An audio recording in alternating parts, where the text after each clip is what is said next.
Hello, class. Welcome to the lab portion of our lesson here. We're down to web forms on lesson 27. I understand the book is not very helpful in the sense that some of the stuff seems a little advanced. Remember, folks, we're gonna tone it down. We're gonna water it down. I'm not gonna have a quiz for lesson 27 just yet.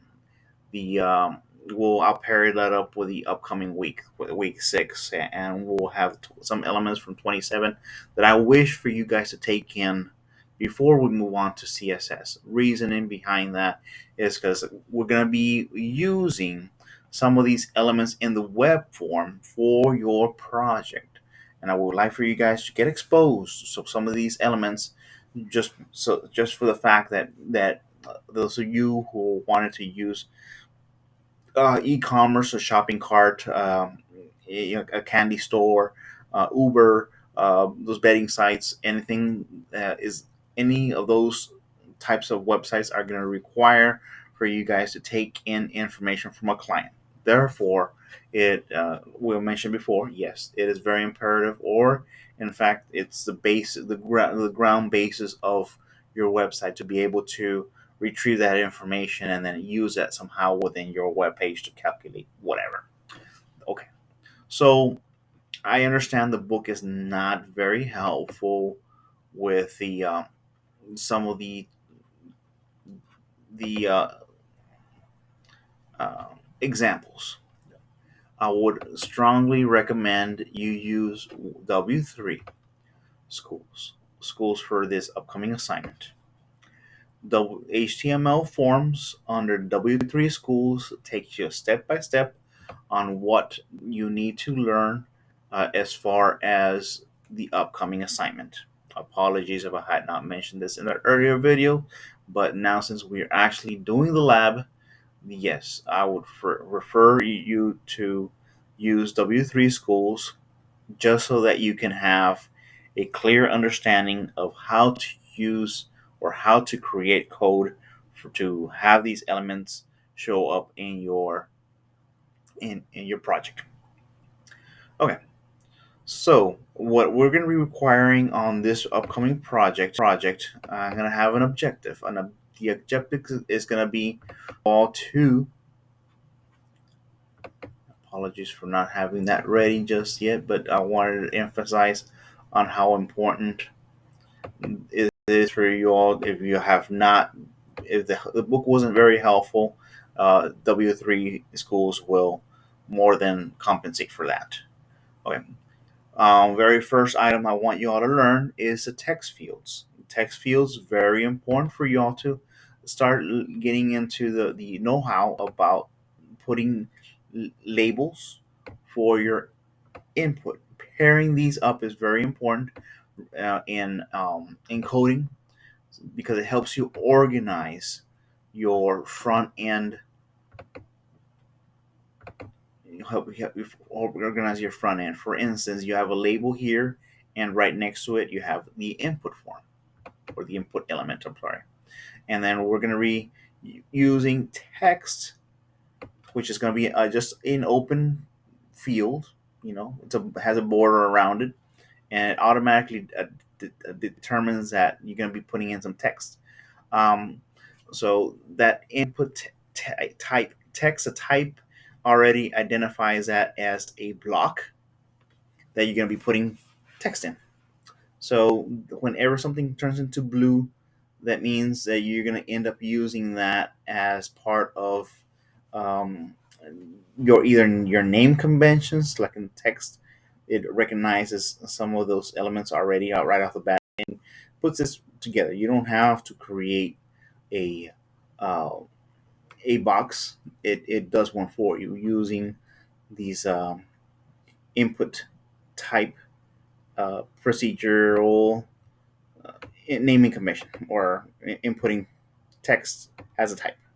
So you're going to learn that in several of these other types, they're going to vary and they're going to change. But grasp that from here on, in order to create a label, or I'm sorry, in order to create an element, please start getting in the hang of labeling stuff. For later on, we're going to use JavaScript, and you're going to end up using some these identification numbers or identification tags as part of your transfer information. We talked about how in get would it's meant to retrieve. So once you put here, etc., one, etc., as soon as I hit submit, it's gonna do a get and post um, procedure. We call this a method, and it creates a process. And in JavaScript, you're gonna learn those processes require special numerizations, and you're gonna have to learn to be organized in how you're going to be retrieving that information from the client. All right. So next one, label is very much like a paragraph or H1, H2, H3 tag. It just displays information, but we mentioned that it is going to be very useful for you all to pair it up with a. That is not cool. Whatever that's doing.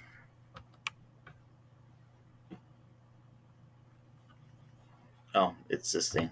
Okay, there. Sorry. Okay, so the next one we're going to talk about radio buttons. I'm not going to expect that, and but you are more than welcome to start practicing. One radio button is perfectly fine. Here, a radio button signals that you're going to use little dots.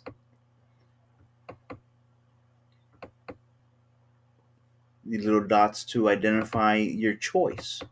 And for the same token, you're identifying a radio as a type. The HTML language IDE maker will identify that and then create that little uh, unhighlighted dot. Now you put the additional information like focus, and then you can have it set automatically to different sets. Well, we'll talk about that later and in other chapters. But right now, I do want you all to at least get familiar with that. If you want to create this particular type of input type, then or element, then you can. You can even incorporate that in your code now. All right. So we mentioned checkboxes using the user type input type checkbox. It automatically creates that for you. That's really nifty. The submit button is also very important. This one is gonna for every time you're gonna have an action. For instance, if I click this, I want it to do something. Then it's called an action. For that action to occur, you must declare it. Declare it as an action and what you want it to do. Want to create an action and set that action to any specific page. Let's say you want to have a a cart, and you want the information that was in your inventory or the user selected to get submitted over to another page, which is your shopping cart or the checkout stand, etc. You're gonna, like I said before, you're gonna create individual pages for every action in the process of your web page, going from selecting an item, putting it in the cart, checking it out, and paying, and then of course your confirmation. So this this is here creation. It can also be recreated in the same page, but preferably in a new action page. And this just for it'll be like yours would probably be like checkout.html. The reason we use PHP is because it's a different type of programming ID. Just like it's hard to explain, but it's very much like HTML, but a different programming used to create that. Okay, so so yes, that worked. Okay. Mhm. So we mentioned how important it is to use the input tag, and every time you're going to want to have input from a user, and it gives you a brief exercise right here how you want it to display. Of course, you select a whatever element, and you can test it out. That's a cool thing about this. You can test it out. W3 schools very popular and very important in case. Uh, there we go. Apologies for creating a form. Yes, this will get a little bit hectic, but pay no mind to how much of this I'm requiring. Let's go back to your assignment. Your assignment for week 5 is going to be a simple web form. A simple web form that's going to be requesting first name, full name, or I want you all to separate this first name, last name.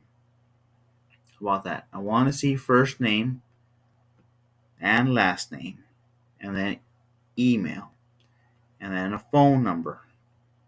I also want to see an address and a city and a zip code.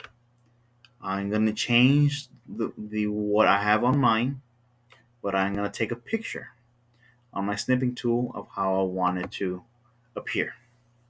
First change, first name, last name, email, phone number, address, city, zip code, and this will not be required, but I urge you, getting the hang of inserting um, extra elements. For extra points, if you're struggling with some of the stuff, I do like to see um, some intuition or initiative of inputting stuff above and beyond, just to make me aware that you're not only trying to accommodate, but you are taking in the information and then taking those extra steps, because in the real I guess uh, workflow, a lot of employers like to see employees succeed by going above and beyond. So, and you're gonna notice that we even have a button down here, and it does not do anything. So that is all part of the JavaScript. This page is only meant to look pretty in the front end, and that's all it's gonna do for y'all. It's just gonna be looking pretty. It's not even gonna have this information set on there. It's just gonna be blank on the text fields. But once again, first name, last name. That'll let me know that you're working with original work. Email, not email, email. Not don't number. I want phone number, and then the rest of these items right here. This is optional, but I would strongly suggest just have it in there, just so that I know that you're comprehending, you're gaining the information, and you're gaining knowledge about it. Okay. Once again, if you have any questions, reach out by messenger. Blackboard, I'm very vigilant. I've been working on the grades for y'all. I'll make an announcement so that y'all can know where you'll stand. And then, of course, when you take the upcoming exam, it will be an automatic grade set in for week 5. Um, the exam is worth 12 points. Um, and I urge y'all to look at the study guide really briefly. Once again, it shouldn't take you too long. It's 40 questions. Most of the stuff you've already gone through. Um, the study guide should reflect what I'm requesting, and what else can I mention? The exam one is due on the 30th. Also, your lab assignment is due on the 30th. They want me to insert grades for some of y'all, especially your dual and credit enrollees for your 6 weeks. So that's why I'm being pressured to have something set in, and I need as many grades as we can so that I can have everybody averaged out. And um, we'll talk about there in the announcement that is for as it stands right now. We will have the week 4 assignment due on the 23rd. If you do need extra time, as I said, I'm very lenient as far as due dates, but as it stands, yes, the 23rd is due. And for the same token, I want to be able to grade and input some of those grades for those people that require it. There's a few people in dual enrollment, and also a lot of people that are still missing grades, and just completing these upcoming assignments would get you in a better standing. I've gone through the grade book. Um, at the very beginning, I did have a lot of replies and a lot of submissions, and started dwindling down on the second and third week. I understand you all have questions still. I urge you to address them the week of, when you're having prior to any of the deadlines that allows me to get you on par, because the more you fall behind, the more you're missing out, and ultimately it will hurt you, and having to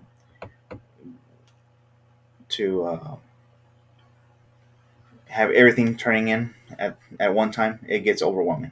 So I do not want that for anybody here in this class. I have a good standing of the majority of the students with high grades.